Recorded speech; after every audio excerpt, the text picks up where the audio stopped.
Hello दोस्तों, नमस्कार। स्वागत करता हूं आपको इस चैनल पर। और आज जो कि आपको तस्वीर में दिख रही है कि 50 क्वेश्चन करने वाले हैं हम लोग किस पे, तो सीएनटी एक्ट पे। इसमें क्वेश्चंस के आंसर होंगे और उसके एक्सप्लेनेशन होंगे, उससे रिलेटेड सारी फैक्ट्स को आपको बताऊंगा। अगर आपने सीएनटी की थ्योरी पोर्शन नहीं देखी है तो यहाँ से जा करके देख सकते हैं, ऊपर कॉर्नर राइट कॉर्नर में देखिए मिलेगा, या फिर जेपीएससी जेएसएससी, इस चैनल के जेपीएससी जेएसएससी का एक प्लेलिस्ट बना हुआ है, इस चैनल को खोल के देखेंगे तो वहाँ पर आपको सारी वीडियोज़ मिल जाएंगी। वो बहुत ही ज़्यादा हेल्पफुल होगा। मैं तो कहूँगा पहले आप अगर उस वीडियो को देख लें फिर इस सेशन को अटेम्प्ट करें तो बहुत हेल्पफुल होगा। लेकिन अगर किसी को सीएनटी के बारे में कुछ भी नहीं आता है and even then he wants कि आप उसको कुछ क्वेश्चंस कर लेने चाहिए, तो ये भी बहुत इंपॉर्टेंट इसके लिए भी हो सकता है। ये बहुत बेसिक से स्टार्ट करूँगा, 5-10 क्वेश्चन, उसके बाद मैं ऊपर नेक्स्ट लेवल तक लेकर के जाऊँगा, ताकि और बाकी सारे सेक्शंस जो इम्पॉर्टेंट सेक्शन है मैं इसमें कवर भी कर दूँगा। तो आपको ये क्वेश्चन देखिए। और एक चीज़ और, साथ ही साथ आप बनाने की कोशिश करिए, वीडियो को पॉज करके या जैसे भी पढ़ करके तुरंत मेरे से पहले कोशिश करिए आंसर करने का, वीडियो को पॉज करके आंसर करने की कोशिश करिए। एंड अगर आपने सब्सक्राइब नहीं किया चैनल को तो प्लीज़ सब्सक्राइब एंड लाइक, इससे मोटिवेशन मिलती है। एंड शेयर ज़रूर करें क्योंकि इंग्लिश में कंटेंट बहुत ही कम अवेलेबल है। So I would like to thank in advance कि आपने शेयर कर दी होगी। Thank you. Let's start. पहले क्वेश्चन के साथ हम लोग करते हैं। क्या है पहला क्वेश्चन है छोटा नागपुर टेनेंसी एक्ट 1908 है वो कब आया? तो इसका आंसर हो जाता है, इसका आंसर क्या हो जाएगा? ऑप्शन नंबर बी, 11 नवंबर 1908 को आया। ये एक्चुअली 11 नवंबर 1908 को आया जिस दिन, उसी दिन ये कैलकाटा, देखिए एक दो चीज़ें मैं फैक्ट बताते चलूँगा आपको। कैलकाटा गैजेट नाम करके पेपर में ये छपी, तो ये भी सवाल बन सकती है। और उसी दिन ये आ गया एक्टिव रूप में, उस दिन से ये काम करने लगा, उस दिन से ये कानून लागू हो गया। लेकिन इससे पहले एक और इम्पॉर्टेंट डेट हो जाता है। ऑप्शन ए को ध्यान से देखिए और यहाँ पे 29 के जगह पे आप 19 लिख दीजिए। तो 19 अक्टूबर 1908 को ये एक और इम्पॉर्टेंट डेट है जिस दिन इस कानून का जो ड्राफ्टिंग हुआ, इस कानून की जो रिपोर्ट तैयार करी गई उसको साइन कर दिए। और कौन साइन किए उसको?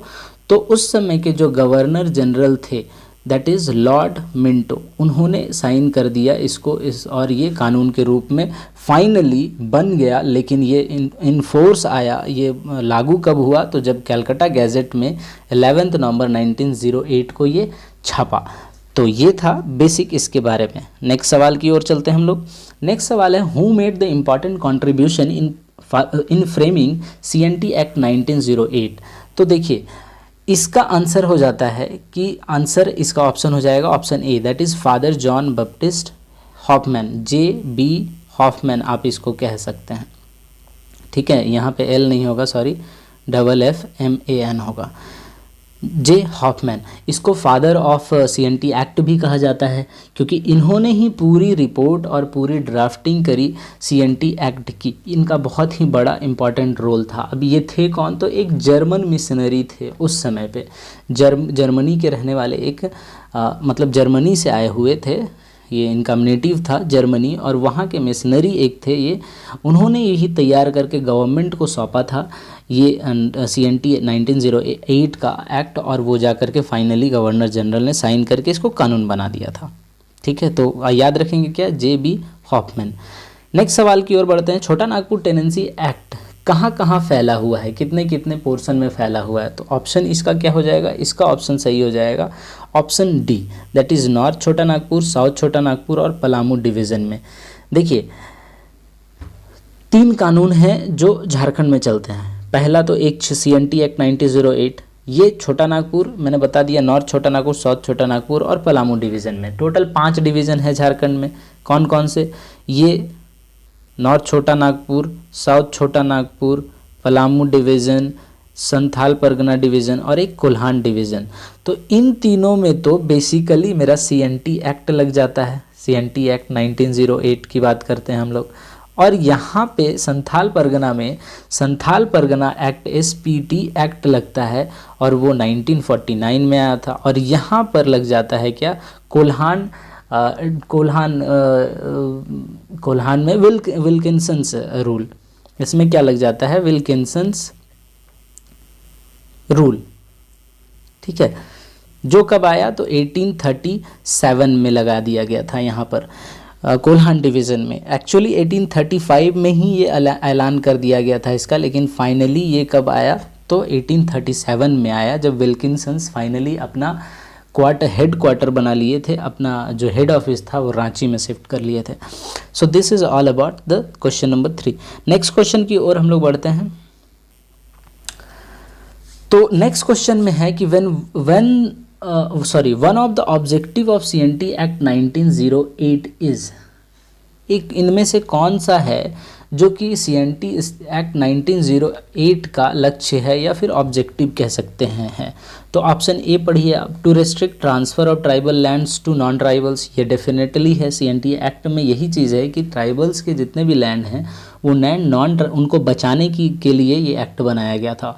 और ये जब एक्ट बना था 1908 में, इससे पहले जो विद्रोह भी हुआ था, मुंडा विद्रोह, बिरसा मुंडा का विद्रोह, ये इन्हीं सब मुद्दों से था, क्योंकि उस समय ज़मींदार और टेनेंट्स के बीच में, लैंडलॉर्ड्स और टेनेंट्स के बीच में काफ़ी क्लैशेस हो रहे थे, बिकॉज टेनेंट्स के अपने राइट्स नहीं, अधिकार नहीं मिल रहे थे उनके ज़मीन पर। दीकूज जो बाहरी, जिसको कहते हैं सदान्स कह सकते हैं, सदान नहीं बोल सकते हैं, दीकूज जो बाहर से आ रहे थे, दीकूज मतलब जो झारखंड से बाहर के रहने वाले थे, बाहरी जो लोग थे उनको दीकूज कहा जाता था। तो वो लोग हथियाते जा रहे थे इस ज़मीनों को, यहाँ के ट्राइबल्स के ज़मीनों को, तो इसीलिए रिस्ट्रिक्ट करने के लिए ही ये ट्राइबल के लैंड्स को रिस्ट्रिक्ट करने के लिए ही ये एक्ट बनाया गया था। ऑप्शन बी क्या है, तो ऑप्शन ए तो सही है। ऑप्शन बी क्या हो जाएगा, option B to consolidate certain enactment relating to law and land order, law of land order and tenants. तो ये भी है, इन दोनों के बीच में कुछ कानूनी आप कह सकते हैं कि एक संबंध बना दिया जाए, ताकि कोई भी किसी पे डोमिनेट ना करे। ऑब्वियसली कोई टेनेंट तो लैंडलॉर्ड पे कर नहीं सकता है, इसकी इतनी औकात नहीं है, लेकिन लैंडलॉर्ड ज़रूर करता है इस पे। तो इसीलिए यहाँ पे ऑप्शन ए और बी दोनों हो जाएगा। तो इसका आंसर क्या हो जाएगा, both A and B. So this was the objective of CNT act 1908। Next देखते हैं हम लोग सवाल क्या है। नेक्स्ट सवाल है कि CNT act 1908 was listed in which schedule of the constitution. देखिए ये एक बहुत इंपॉर्टेंट सवाल हो जाता है ना। तो ये इसका आंसर हो जाता है, आंसर क्या, इसका आंसर क्या हो जाता है, आंसर बी। और बी में यहाँ पे गलत ऑप्शन लिख दिया गया है, ये होना चाहिए 9, है ना, शेड्यूल 9, सॉरी ये गलत हो जाएगा, यहाँ पे शेड्यूल 9 ऑप्शन होगा।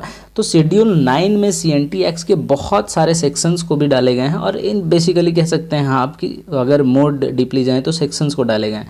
तो ओवरऑल CNT एक्ट किस शेड्यूल में रखा गया है, तो शेड्यूल 9 में। क्यों रखा गया है, क्योंकि ये शेड्यूल 9 जब बनी थी तो इसको जुडिशियल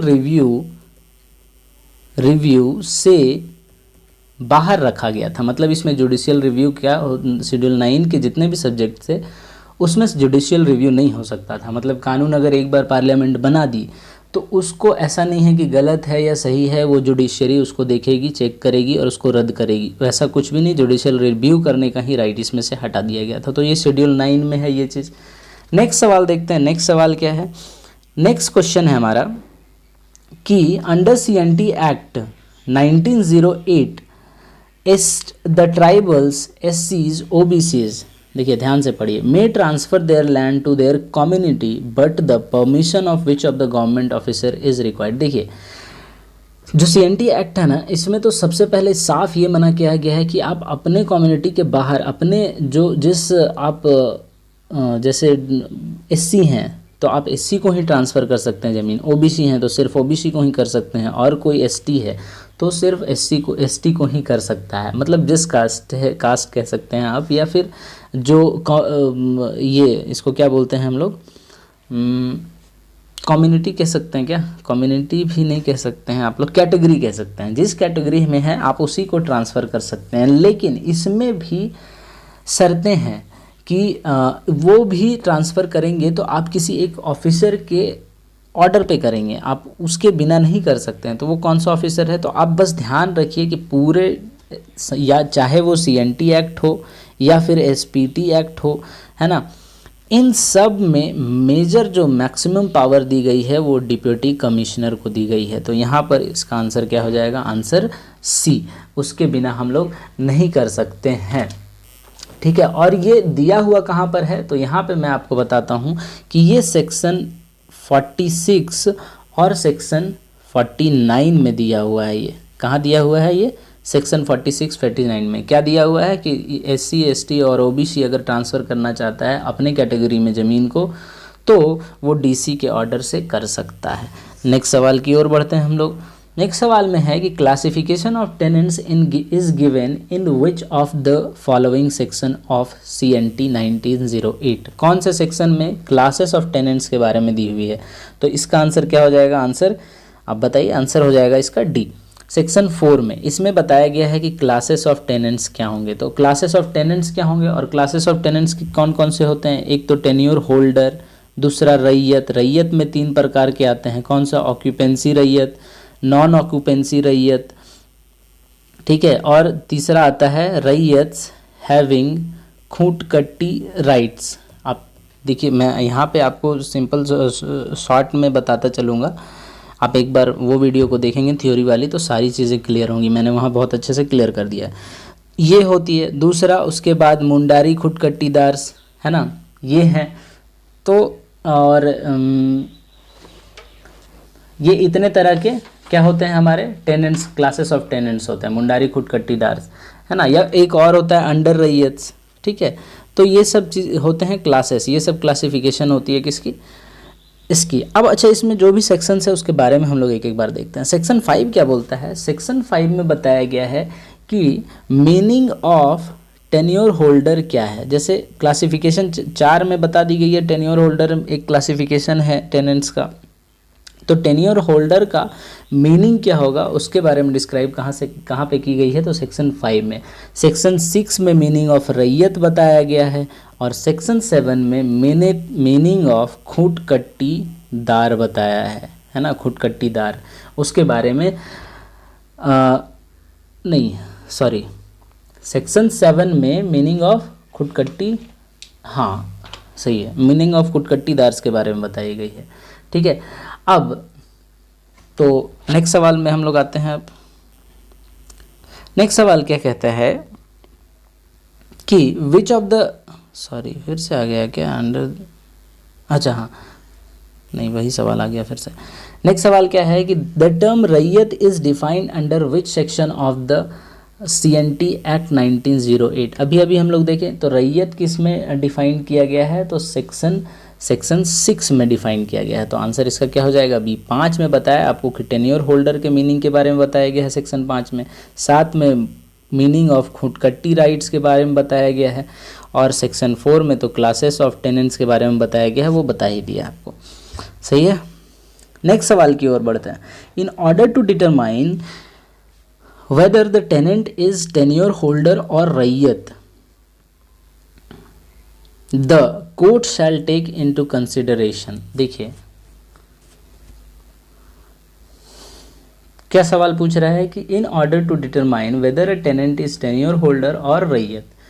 अच्छा, कोई टेनेंट टेन्योर होल्डर है या फिर रैयत है, इसको कैसे डिटरमाइन करेगा कोई कोर्ट। सबसे पहले तो दोनों में डिफरेंस समझिए आप। टेन्योर होल्डर और रैयत का मतलब क्या होता है। टेन्योर होल्डर वैसा टेनेंट होता है जिसके पास जो ज़मीन है, मान लीजिए ये टेन्योर होल्डर की हम लोग बात कर रहे हैं, तो ये ऐसा रैयत है जिसके पास ये जो ज़मीन है वो किसी दूसरे टेनेंट को भी दे सकता है और वहाँ उससे रेंट ले सकता है, बदले में खेती करने के लिए देगा ऑब्वियसली, या फिर ये खुद खेती कर सकता है इसमें। लेकिन रैयत जो होता है, इसके पास जो ज़मीन है वो सिर्फ़ और सिर्फ अपने खेत को उपयोग करेगा, या खेती करने में, या उसमें छोटे मोटे कुछ कुटीर उद्योग लगाने में, जिसको कॉटेज इंडस्ट्री कहेंगे, या फिर पेड़ पौधे, तालाब, मछली पालन, ये सब के लिए। लेकिन वो किसी और को रेंट पर्पस से नहीं दे सकता, वो अधिकार नहीं है इसके पास। तो ये कौन डिसाइड, ये कोर्ट डिसाइड, इन दोनों के बीच में डिफरेंस कोर्ट कैसे डिसाइड करता है, तो ये डिसाइड करता है कस्टम से, है ना, लोकल कस्टम, वहाँ के रिवाज से। और दूसरा ये भी option B, the purpose for which the right of tenancy was originally acquired. तो ये दोनों पर्पस के कारण से ही इसको ये दोनों चीज़ें ऑप्शन में हो जाएंगी, है ना, option D, both A and B। Next सवाल की ओर बढ़ते हैं। नेक्स्ट सवाल कहता है कि the raiyat primarily means a person who has acquired a right to hold land for the purpose of cultivating it. देखिए रैयत का जो प्राइमरी मीनिंग है वो क्या है, तो रैयत का प्राइमरी मीनिंग होता है कि वो अपने खेत में कल्टीवेट करेगा और रेंट पे करेगा अपने लैंडलॉर्ड को, लेकिन वो कल्टीवेट क्या बाय में हिमसेल्फ करेगा, कर सकता है, by member of his family ये भी होगा, बाय हायर्ड सर्वेंट ये भी होगा। तो इसका आंसर क्या होगा, answer D, all of this, इनमें से कुछ भी वो कर सकता है रैयत, है ना, इसमें से कुछ भी कर सकता है वो रैयत, ठीक है, इनमें से क्या कर सकता है, कुछ भी कर सकता है वो रैयत। और ये कहाँ पर दी हुई है, तो अगेन सेक्शन 6 में, जिसमें मीनिंग ऑफ रैयत के बारे में दी हुई है 1908 CNT 1908 के सेक्शन इसमें दी होगी। नेक्स्ट सवाल की ओर बढ़ते हैं। According to CNT 1908 a tenure holder is a person who, देखो अभी मैंने डिफरेंस बताया था, तो आप इससे सवाल का अंदाज़ा लगा सकते हैं। टेन्योर होल्डर कौन किसको बोलेंगे, holds the right to hold a land and hold a land for collecting rent, ये तो होगा ही ऑब्वियसली, अभी बताया। Hold the right to hold a land for bringing under cultivation, ये भी होगा। तो इसका आंसर क्या हो जाएगा, both A and B, right, both A and B. Next सवाल देखते हैं, व्हाट इज आर, और ये अगेन अभी मैंने बताया कि किसके बारे, टेन्योर होल्डर की कहाँ पर दिया हुआ है, तो ये दिया हुआ है सेक्शन 5 में। तो आपको बस ये ऐसे रिपीटेशन होते होते याद हो जाएंगी चीज़ें, सही है। और टेन्योर होल्डर क्या होता है, टेनेंट का क्लासिफिकेशन, टेनेंट का एक प्रकार है। नेक्स्ट सवाल क्या देखते हैं, what is are correct about Mundari Khuntkatti दास, मुंडारी खुटकट्टी दास के बारे में इनमें से कौन सा ऑप्शन सही है। पहला, they are considered to be the original settlers of the land among Mundas, yes obviously ऐसा होता है क्या, बोल रहा है कि क्या मुंडाज ये लोग ऐसे मुंडाज थे जो कि ओरिजिनल सेटलर थे। मुंडारी खुटकट्टीदार्स का मतलब क्या होता है, मैं आपको थोड़ा समझाता हूँ। जैसे ये जंगल है, मुंडा ट्राइब आए और यहाँ से कुछ एरिया के पेड़ का सफाया कर दिया, 10-20 लोग 50 लोग मुंडा ट्राइब्स आए और इस एरिया के जंगल्स को सफाई करके यहाँ पे खेत बना दिए, समझे। अब खेत बना दिए तो बाद में जितने 10 लोग थे तो ये 10 लोग आपस में बांट लेंगे, तो हर किसी का अधिकार हो जाता है अपने लैंड पर। तो यही मुंडारी खुटकट्टी राइट्स भी कहते हैं इसको। तो क्या ओरिजिनल सेटलर्स थे अमंग मुंडाज, तो यस ये तो होगा ही आंसर। दूसरा, they belongs to one of the categories of tenant, बिल्कुल कैटेगरी ऑफ टेनेंट ही है ना, क्लासेस ऑफ टेनेंट्स में ही मैंने बताया कि मुंडारी खुटकट्टीदार से एक ठो होते हैं, जो क्लासिफिकेशन है लास्ट, है ना। और इसका ये कहाँ पर दिया हुआ है, मीनिंग ऑफ मुंडारी खुटकट्टीदार, तो सेक्शन 8 में दिया हुआ है ऑफ CNT 1908 में, राइट।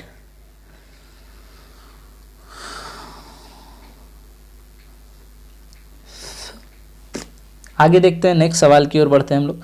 नेक्स्ट सवाल क्या है, who is a Manjhi under the CNT act 1908, तो मांझी CNT 1908 में विलेज हेडमैन को बोलते हैं हम लोग यहाँ पर मांझी, ठीक है, इसमें कुछ और नहीं है खास। नेक्स्ट सवाल क्या है कि to become settled raiyat under CNT act 1908 a person should hold a land as a raiyat for how many years. देखिए सेटल्ड रैयत होने के लिए, मैंने थ्योरी में बताया बहुत अच्छे से, सेटल्ड रैयत एक टाइप ऑफ रैयत है, आप समझिए एक तरह का रैयत का ही प्रकार है कि एक सेटल्ड रैयत होता है, ऑक्यूपेंसी रैयत, नॉन ऑक्यूपेंसी रैयत। तो सेटल्ड रैयत का भी ऑक्यूपेंसी राइट्स होते हैं, लेकिन सेटल्ड रैयत तो कब हो पाएगा कोई भी रैयत, अगर कोई रैयत किसी ज़मीन पर कब्जा करके इसमें 12 साल तक खेती लगातार करता रहा, तब वो क्या कहलाएगा, इस ज़मीन का या जिस गांव में ये ज़मीन में खेती कर रहा है वो उस गांव में ये कहलाएगा सेटल्ड रैयत। तो इसका आंसर क्या हो जाएगा, option C, that is 12 years. और ये कहाँ दिया हुआ है, सेक्शन 17 में इसके बारे में जिक्र किया हुआ है, 17 ऑफ CNT एक्ट 1908 में, ठीक है। नेक्स्ट सवाल की ओर बढ़ते हैं हम लोग। नेक्स्ट सवाल क्या है, what is correct about occupancy रैयत, ऑक्यूपेंसी रैयत के बारे में क्या करेक्ट है। तो पहला ऑप्शन क्या है, occupancy raiyat are those who have rights of occupancy in their lands held by them, बिल्कुल ये सही है। दूसरा क्या है, an occupancy raiyat shall not be bound to pay the rent for his holding. तो क्या ये दूसरा सही है? नहीं, बिल्कुल बिल्कुल नहीं। ये बाउंड होता है, अपने जो रैयत अपने ज़मीन का है, अपने होल्डिंग का रेंट इसको देना ही देना है लैंडलॉर्ड्स को, उसको ये बाउंडेड है ना। और ये का तो इसका आंसर क्या हो जाएगा? Answer C, that is only A. और ये दिया हुआ कहाँ है ये सब सारी कहानी? तो ये सब दी हुई है सेक्शन 24 में। तो ऑक्यूपेंसी रैयत के बारे में कि वो रेंट देगा या नहीं देगा, वो उसका अधिकार होगा कैसा, ये कहाँ दिया हुआ है? सेक्शन 24 के अकॉर्डिंग ये दिया हुआ है कि ये बाउंड है टू पे द रेंट, है ना, एट इक्विबल मतलब फेयर एंड इक्विटेबल रेट में। ठीक है, नेक्स्ट सवाल देखते हैं।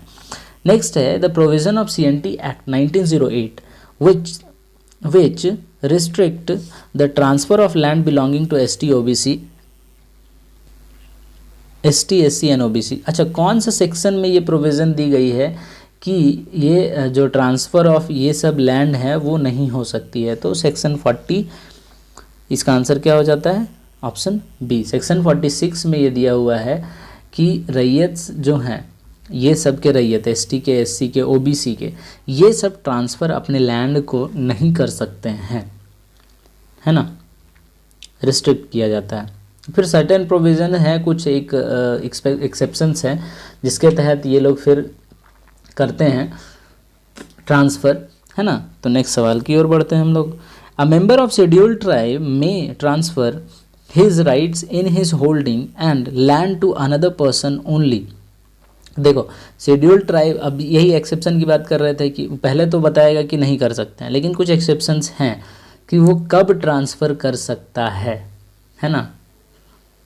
शेड्यूल्ड ट्राइब कब ट्रांसफ़र कर सकता है?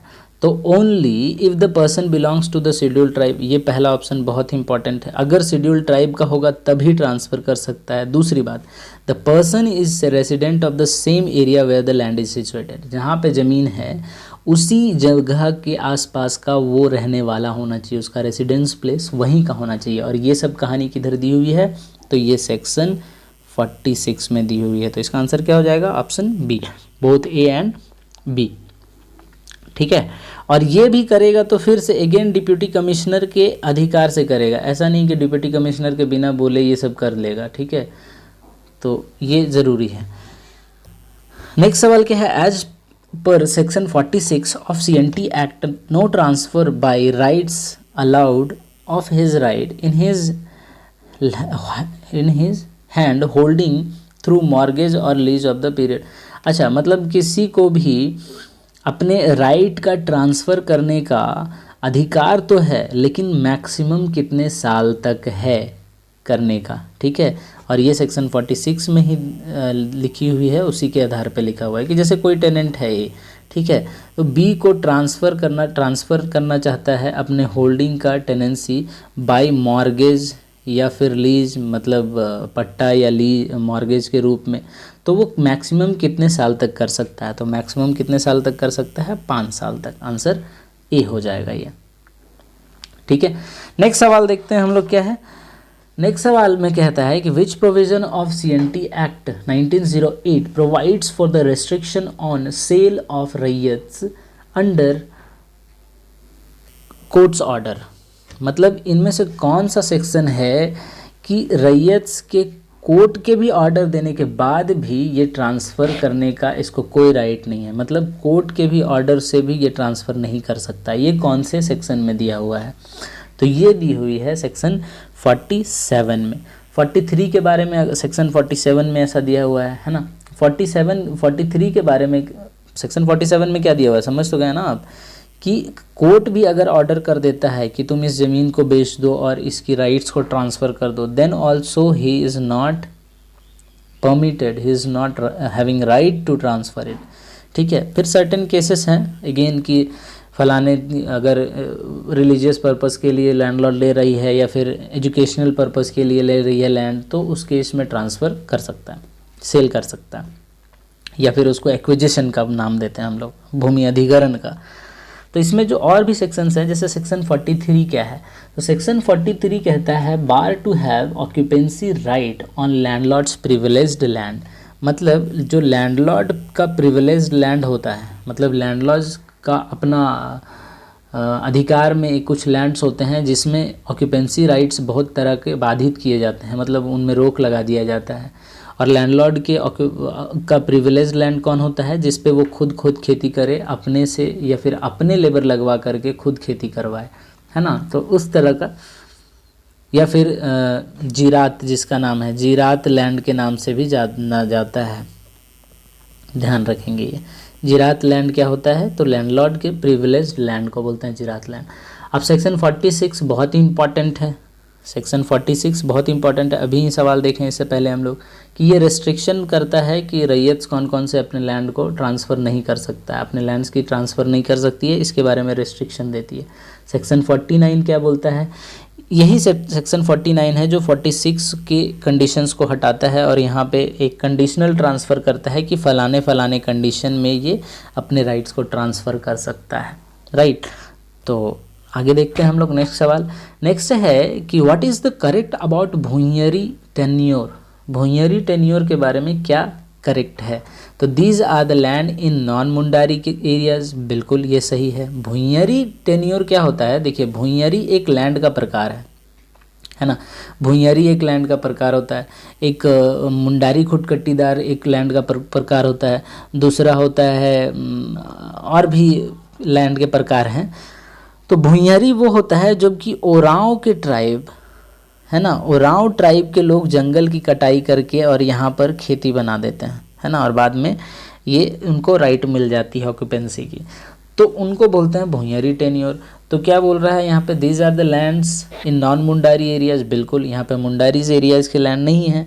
दूसरी क्या है? Restriction on Bhuinhari tenure transfer is given under section 48 of CNT act 1908। तो क्या ये भी सही है? बिल्कुल, कि 48 के अंदर भुइंयरी टेन्योर के बारे में ट्रांसफ़र करने के अधिकार के बारे में दिया हुआ है। तो ऑप्शन क्या हो जाएगा इसका? ऑप्शन डी, क्योंकि बोथ ए और बी सही है।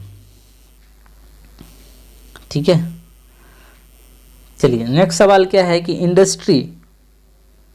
सवाल क्या है कि under the section 49 the CNT act 1908 the transfer of occupancy holding और Bhuinhari tenure is allowed for the following purpose. देखिए, मैंने क्या बोला कि सेक्शन 49 जो है वो 46 में, जो सेक्शन 46 में दी हुई है क्या, कि रिस्ट्रिक्शन दिया हुआ है कि ये फलाने लोग ट्रांसफ़र नहीं कर सकते हैं अपने ज़मीन के राइट्स को, लेकिन वही रिस्ट्रिक्शन को हटाता है कौन?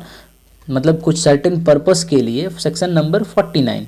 तो उसी के बारे में लिखा हुआ है कि कौन कौन से पर्पस को के लिए ज़मीन का ट्रांसफ़र करना अलाउड है, ज़मीन का ट्रांसफ़र हो सकता है किसी भी लोग से। तो उसके लिए सबसे पहले एक इंडस्ट्री के लिए है क्या? बिल्कुल। माइनिंग के लिए, ये भी, both A and B, and is not allowed at all. तो ऐसा नहीं है, is not allowed at all नहीं है। तो अगर ऐसा होगा तो गवर्नमेंट के बहुत सारे स्कीम ही रुक जाएंगे। तो इंडस्ट्री पर्पस के लिए, माइनिंग पर्पस के लिए, दोनों के लिए अलाउड है। एक और चीज़ मैं यहाँ बताता हूँ किसके लिए अलाउड है। तो अगर मान लीजिए इंडस्ट्री या माइनिंग यहाँ पर किसी खेत में लगाने हैं, यहाँ पर कोई बड़ा सा खेत है जहाँ पे इंडस्ट्री लगाना है या फिर माइन लगाना है, इंडस्ट्री या माइन, तो यहाँ तक जाने के लिए भी तो रास्ते चाहिए होंगे। अब इन रास्ते में के बीच में जो भी ज़मीनें आएंगी इनको भी लिया जाएगा इसी के 49 के तहत, सेक्शन 49 के तहत। ठीक है, तो ये चीज़ इसमें इम्पॉर्टेंट थी समझना। नेक्स्ट सवाल क्या है कि what is the penalty on landlord for levying anything in excess of rent under CNT act 1908। मतलब अगर लैंडलॉर्ड रेंट के अलावा एक्सेस में कुछ पैसा लेता है तो उसको क्या क्या पेनल्टी, उसको सज़ा क्या मिलेगी, है ना। तो उसको सज़ा क्या मिलेगी? तो इसका आंसर हो जाएगा, answer option A, that is up to 6 month imprisonment और फाइन ऑफ 500 रुपीज़। मतलब या यहाँ पे ध्यान याद रखना है, दोनों नहीं। ठीक है, कौन कौन सा चीज़? और बोथ, सॉरी यहाँ पे आगे बोथ भी लगा हुआ है। या तो 6 महीने का इसको सज़ा, जेल की सज़ा हो सकती है 6 month, या फिर 500 रुपये का फ़ाइन लग सकता है, या फिर बहुत बड़ा अगर ज़्यादा अमाउंट ये टेनेंट से ठग लिया हो तो उस कंडीशन में इसको दोनों हो सकता है, 6 महीने की सज़ा भी और जेल भी, दोनों हो सकता है। ठीक है, तो ऑप्शन क्या हो जाएगा? Option A is the correct. और ये कौन से सेक्शन में दी हुई है, तो ये सेक्शन 63 में दी हुई है, राइट, सेक्शन 63 में, ठीक है। नेक्स्ट क्वेश्चन क्या है, what is Kodkar land under 1968। देखिए कोडकर लैंड क्या होता है ना, मैं बताता हूँ आपको। कोडकर लैंड किसको बोलते हैं, तो कोडकर लैंड इसको बोलते हैं कि ऑप्शन ही देख लीजिए अच्छा पहले आप, तो इसका ऑप्शन हो जाएगा B, it is a land artificially levelled और embanked for the purpose of cultivation. देखिए इसका मतलब समझिए क्या होता है। सपोज कर लीजिए किसी टेनेंट का यहाँ पर खेत है, ठीक है, अब यहाँ के इसके बगल में इसमें खेती कर रहा है, ये वाले पोर्शन में, ये जो रेक्टेंगुलर पोर्शन है इसमें खेती कर रहा है ये, ठीक है, और इधर से जो सर्कुलर पोर्शन में बनाया ये उटपटांग वाला, इसमें ये खेती नहीं कर रहा है। और ये है क्या, एक्चुअली वेस्टलैंड है, मतलब बंजर ज़मीन है, उबड़ खाबड़ होगी, झाड़ियाँ उड़ियाँ होंगी। तो बाद में ये टेनेंट क्या करता है कि मजदूर लगा के या फिर अपने फैमिली वाले को मिल करके इसकी खुदाई करके, खुदाई करके और कोड़ करके, कोड़ना मतलब समझ रहे ना, कुदाल से कोड़ करके या हल चला करके, जैसे भी सारी झाड़ियों की सफाई करके इसको भी बना देता है क्या, खेती युक्त। इसको भी क्या बना देता है, ये खेती युक्त बना देता है। तो उस केस में इसी को बोलते हैं हम लोग कोडकर लैंड। तो इसका मतलब यहाँ समझिए क्या है, it is the land artificially labelled और इम्पैक्ट। तो आर्टिफिशियली लेबल्ड किया गया ना इसको for the purpose of cultivation, और बाद में इसकी हो जाती है क्या, रजिस्ट्री, समझ गए। और ये कहाँ पर दिया हुआ है, तो सेक्शन 3 में इसकी डेफिनेशन दी हुई है कोडकर लैंड के बारे में, ठीक है। नेक्स्ट सवाल की ओर चलते हैं हम लोग। नेक्स्ट सवाल क्या है, नेक्स्ट सवाल कहता है कि a land in a village may be converted into korkar with the whose permission. Again यहाँ पर वही जो सबसे पावरफुल इस पूरे एक्ट के पर्सन हैं, इनको सबसे जो पावरफुल जिनको बनाया गया है वो दैट इज़ डिप्यूटी कमिश्नर। मतलब कोडकर लैंड बना तो दिया लेकिन उसको लिखा तो जाएगा ना, बाद में उसको रेंट भी देना है। तो कोडकर लैंड का रजिस्ट्रेशन किसके ऑर्डर पे होगा, तो डिप्यूटी कमिश्नर के ऑर्डर पर होगा। और ये कौन से सेक्शन में लिखा हुआ है, तो ये सेक्शन 64 में लिखा हुआ है, ठीक है। कहाँ पर है, सेक्शन 64 में लिखा हुआ है। नेक्स्ट सवाल क्या है, नेक्स्ट है विच provision of CNT act 1908 provides protection from unlawful ejectment and fraudulent purchase of land। देखिए किसी भी टेनेंट को किसी उसके खेत से, उसके लैंड से अचानक से हटा देना अनलॉफुली, गैर कानूनी तरीके से, या फिर उसको कोई बी है दूसरा आदमी जो इसको खरीद लेगा फ्रॉड करके, तो उनसे बचाता कौन है, उनसे कौन सा सेक्शन है, कौन से सेक्शन में लिखा गया है कि ये दोनों चीज़ों से इसको बचाया जाएगा। एक तो इसको अनलॉफुली इसको इजेक्ट नहीं किया जाएगा, और कोई दूसरा इसको फ्रॉड करके परचेज नहीं कर सकता है। तो इसका आंसर हो जाता है कौन सा, इसका आंसर हो जाता है option B, that is section 71, right. इसका 71 आंसर हो जाता है, ठीक है। और दूसरी बात क्या है,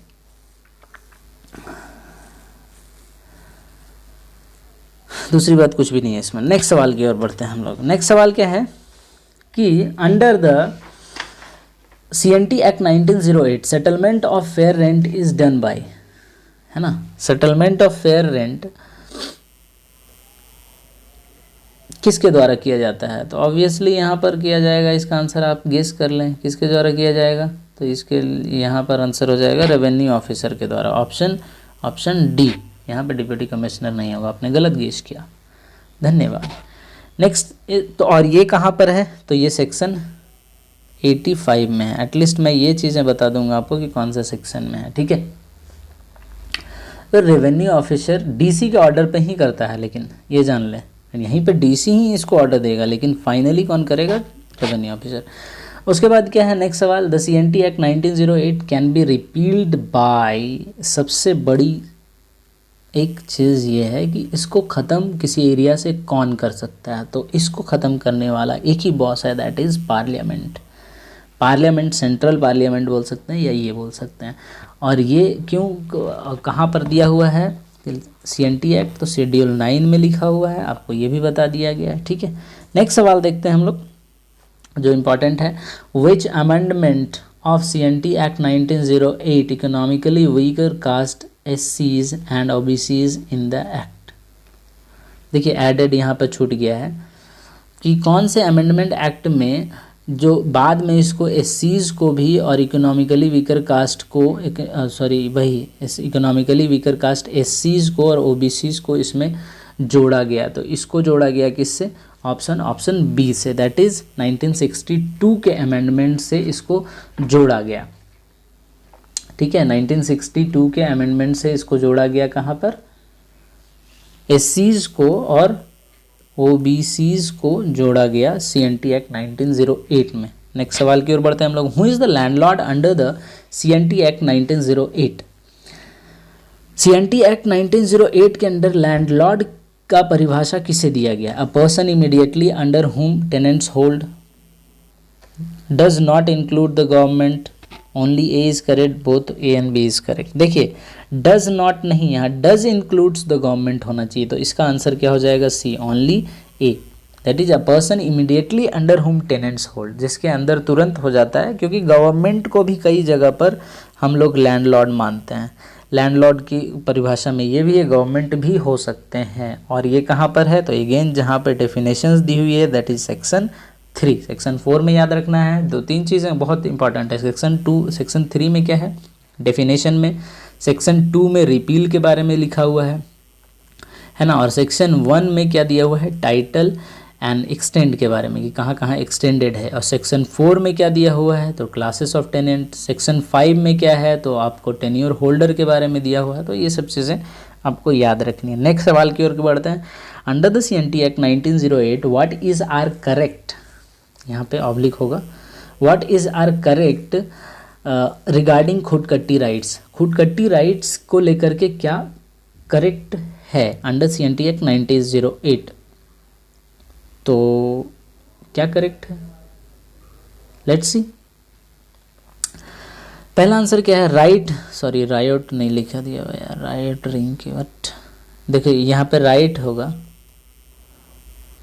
रैयत खूंटी, राइट रैयत खूंटी क्या है यार, sorry, I am very extremely sorry. यहाँ पे क्या होगा? रैयत हैविंग, अच्छा यहाँ पे हैविंग होना चाहिए, हाँ अब ठीक है। Raiyat having Khuntkatti right obtained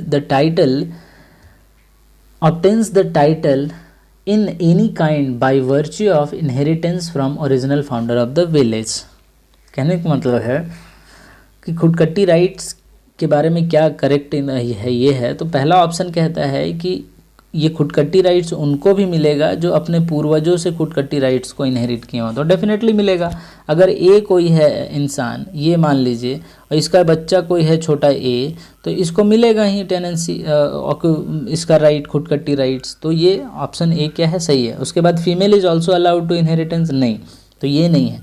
खुदकट्टी rights में एक ही चीज़ था, जैसे ट्राइबल्स यहाँ पे गए, कोई भी ट्राइब ग्रुप इसको काटे तो ट्राइबल्स के मेल ग्रुप्स जाते थे, मेल मेंबर्स, और बाद में इनको डिवाइड कर दिया जाता था हर एक मेल को, और उसको राइट्स दे दी जाती थी।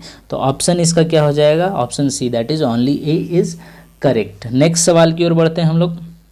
अच्छा एक बात, ये कहाँ पर दी हुई है? तो सेक्शन 7 में इसकी हम लोग चर्चा करते हैं। सेक्शन 7 में बात करते हैं, जहाँ पर हम लोग को खुदकट्टी राइट्स के राइट के बारे में दी हुई है।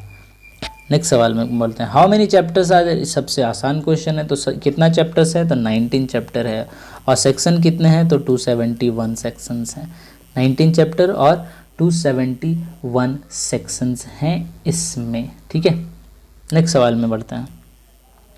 Under which section of CNT act 1908 protection of occupancy right, यहाँ पे राइट होगा, RIGHT, ठीक है।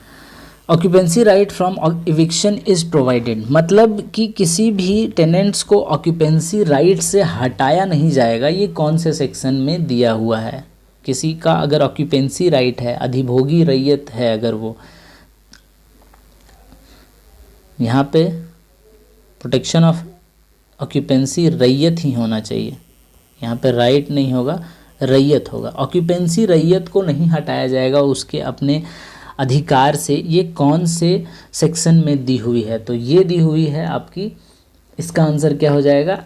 सेक्शन 22, दैट इज़ ये ऑप्शन सी, सेक्शन 22 इसका आंसर हो जाएगा, है ना। अब सेक्शन 21 क्या है इसके बारे में, इसमें से इम्पॉर्टेंट एक ये है सेक्शन 21, इसमें क्या लिखा हुआ है कि रैयत के यूज़ के बारे में। देखिए हाँ, ये बहुत ही इम्पॉर्टेंट सेक्शन है, मैं आपको बता दूं, अभी याद आया मैं।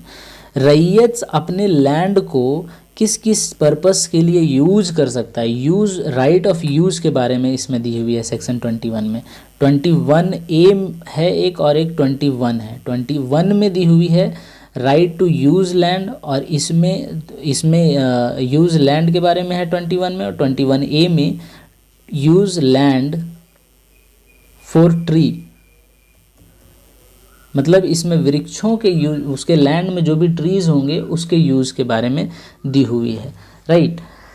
और सेक्शन 23 के बारे में अगर कहेंगे हम लोग, तो सेक्शन 23 में क्या है? सेक्शन 23 में दी हुई है कि रजिस्टर ऑन ट्रांसफ़र, अगर कोई रैयत है अपने लैंड का ट्रांसफ़र करता है तो उसका रजिस्ट्रेशन होता है, इसके बारे में दिया गया है, राइट। नेक्स्ट सवाल की ओर बढ़ते हैं हम लोग। What chapter of CNT act 1908 deals with the general provision of rent? देखिए बहुत ही इंपॉर्टेंट है, तो इसका आंसर क्या है? आंसर बी, है ना, that is chapter 9। Exactly chapter 9 क्या करता है? डील्स करता है किस चीज़ से? तो जनरल प्रोविज़न ऑफ रेंट से, डिफरेंट ज़मीनों की।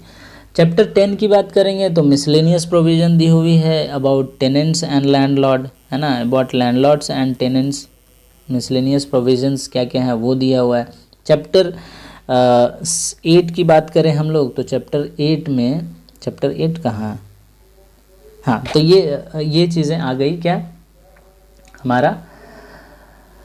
चैप्टर 8 में दिया हुआ है lease and transfer of holding and tenures. क्या दिया हुआ है? Lease and transfer of holding and tenure के बारे में, ठीक है। चैप्टर 2 में आपको पता ही है चैप्टर 2 में क्या दी हुई है, तो चैप्टर 2 में टेनेंट्स के बारे में दिया हुआ है, जिसमें क्लासिफिकेशन ऑफ टेनेंट्स हैं एंड उनके मीनिंग्स के बारे में दी हुई है, ठीक है। ऑलराइट, नेक्स्ट सवाल की ओर बढ़ते हैं हम लोग। नेक्स्ट सवाल क्या है? What is true about fixity of rent under CNT act 1908? मतलब रेंट को कितना फिक्स किया जाएगा उसके रिगार्डिंग क्या सही है नीचे में से ऑप्शंस में से। तो पहला ऑप्शन क्या हो जाता है कि द रेंट और rate of rent shall not be liable to increased if it has not been changed from the time of permanent settlement। देखिए परमानेंट सेटलमेंट जब भी हुआ हो तब से अगर नहीं चेंज किया गया है रेंट को तो रेंट चेंज नहीं होगा। क्या ये सही है? तो ये बिल्कुल सही है, ये सही है, ठीक है। दूसरा ऑप्शन देखिए, the rent shell not B pre assumed to be fixed if tenancy is for a term of year or there is an agreement making it terminable at the will of landlord। अगर देखिए ये भी सही होगा, इसका क्या दूसरा option क्या बोलता है कि इसको फिक्स्ड भी नहीं माना जाएगा रेंट को तब जबकि कोई टेनेंट किसी ज़मीन को कुछ पीरियड के लिए लिया हुआ हो और ज़मीन टेनेंट और लैंडलॉर्ड के बीच में कुछ करार हुआ हो, इनके बीच में कोई एग्रीमेंट हुआ हो कि इतना ही रेंट देना है, इतने दिन के लिए ही देना है। तो इस केस में भी कोई फिक्स्ड रेंट नहीं माना जाएगा पहले से, इसमें अभी ही करार होगा। जिस दिन करार होगा उसी दिन रेंट के बारे में भी चर्चा होगी कि कितना रेंट लगेगा, ठीक है। तो ये ऑप्शन बी और ऑप्शन ए और बी दोनों हो जाएगा। तो इसका ऑप्शन क्या हो जाएगा? Option C is the correct answer. And this all is provided in where that is 51A में, सेक्शन 51A में ये सब सारी चीज़ें दी हुई हैं। नेक्स्ट बढ़ते हैं हम लोग।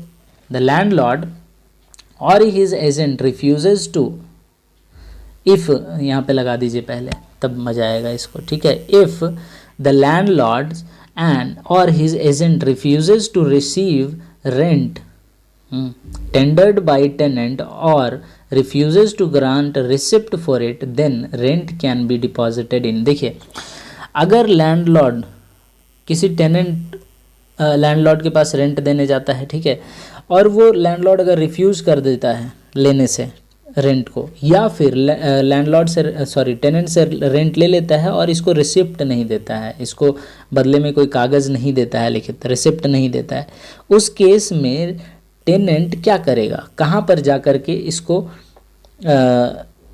अपने रेंट को जमा करा सकता है। तो ये अपने रेंट को जमा कराने के लिए कहाँ जाएगा, तो कोर्ट ऑफ, इसका आंसर क्या हो जाएगा, answer A, option A, that is court of deputy commissioner में जाएगा और वहाँ पर ये जमा करा सकता है। नेक्स्ट सवाल क्या है, which section provides punishment on landlord in case they charge excessive rent. अभी मैंने बताया है कि ऐसा तो है कि लैंडलॉर्ड और कितना सज़ा मिल सकता है वो भी बताया आपको, 6 महीने की जेल हो सकती है अगर कोई एक्स्ट्रा चार्ज करता है कोई लैंडलॉर्ड अपने टेनेंट से, तो या फिर 500 रुपये लग सकते हैं उसको, या फिर दोनों लग सकता है, 6 महीने की सज़ा भी और 500 रुपये भी। तो ये कौन से सेक्शन में है, तो अभी मैंने आपको बताया था ये कहाँ से दिया हुआ है, तो सेक्शन 63 में दिया हुआ है, ऑप्शन बी इसका is the correct answer. Section 61 भी इम्पॉर्टेंट नहीं है, ये सेक्शन 61 बताता है कि रेंट को काइंड के फॉर्म में या कोई थिंग वस्तु के फॉर्म में दी जा सकती है। लाइक अगर धान उगाया जा रहा है इस खेत में तो धान के ही फॉर्म में रेंट को दिया जा सकता है, इसके बारे में दी हुई है, ठीक है। सेक्शन 64 की बात करेंगे तो सेक्शन 64 में हमारा कोड़कर लैंड को का कन्वर्जन कैसे होगा उसके बारे में दिया हुआ है, राइट। और सेक्शन 61 में क्या दिया हुआ है, तो prohibition of certain land to be converted into korkar, मतलब हर लैंड को, मतलब हम बोल दिए अगर जाकर डीसी साहब को कि ये कोड़कर लैंड में कन्वर्ट कर दो, तो ऐसा ज़रूरी नहीं है, वहाँ पे भी प्रोहिबिशन हो सकता है कि कौन से लैंड को करना है कौन से लैंड को नहीं करना है। So this is all given in the section 66। Section of which section of CNT act 1908 permits the transfer of Mundari Khuntkattidar land. देखिए ये बहुत ही इम्पॉर्टेंट है पूरा, क्योंकि मुंडारी खुटकट्टीदार लैंड्स के बारे में अलग से चैप्टर 18 पूरा बनाया गया है, ठीक है। तो ये बहुत ही इंपॉर्टेंट है कि बोल रहा है कि कौन से सेक्शन में बताता है कि मुंडारी, सबसे पहला तो सेक्शन उसमें लिखा हुआ है कि इसमें प्रोहिबिट कर देता है मुंडारी खुटकट्टीदार के लैंड को रिस्ट्रिक्ट कर देना है ना, वो कहाँ पर बताता है 240 में, 240। और देखिए चैप्टर 18 में 239 से स्टार्ट होते हैं सेक्शंस, ठीक है, 239 से स्टार्ट होते हैं। 240 में बताता है कि ये इसको ट्रांसफ़र नहीं कर सकता, लेकिन यहाँ सवाल पूछ रहा है कि कौन से सेक्शन में बता रहा है कि मुंडारी खुटकट्टीदार लैंड्स का ट्रांसफ़र हो सकता है। अब ट्रांसफ़र होगा तो स्पेशल पर्पज़ के लिए होगा, जैसा पहले से बताते आ रहे हैं हम, लेकिन वो किस सेक्शन में दी हुई है, तो वो दी हुई है जस्ट 240 के बाद 241 में। 240 में क्या है कि नहीं कर सकता है ट्रांसफ़र, 240 में कर सकता है लेकिन with the certain purpose, like religious purpose के लिए ले रही हो, रिलीजियस स्कीम के लिए लैंडलॉर्ड ले रहा हो या गवर्नमेंट, या फिर एजुकेशनल के लिए, या फिर इन दोनों में रास्ता जो जाएगा उसके बीच में आपकी ज़मीन आ जा रही हो उसके लिए। तो ये 241 और 240 हो गया। 244 क्या बोलता है, 244 में बोलता है रिकवरी ऑफ, 244 में रिकवरी ऑफ बकाया रेंट ऑफ खुटकट्टीदार, मुंडारी खुटकट्टीदार के बारे में बताया गया है ना, कि बकाया रेंट हो जाएगा तो उसमें कितना, कैसे उसको वसूला जाएगा। तो यहाँ पर एक इम्पॉर्टेंट डेटा ये है कि जैसे बकाया एक बार रेंट हो जाती है तो उसमें मैक्सिमम ऑफ 12.50% ऑफ इसमें सिंपल इंटरेस्ट लगा करके रेंट देना पड़ेगा फिर उन टेनेंट्स को, मुंडारी खुटकट्टीदार रैयत या टेनेंट्स को, समझ गए। 246 में क्या है, तो 246 section 246 is something important in 246, not that much I think। 246 में कुछ भी ऐसा important नहीं है, क्या था 246, I'm forgetting it यार।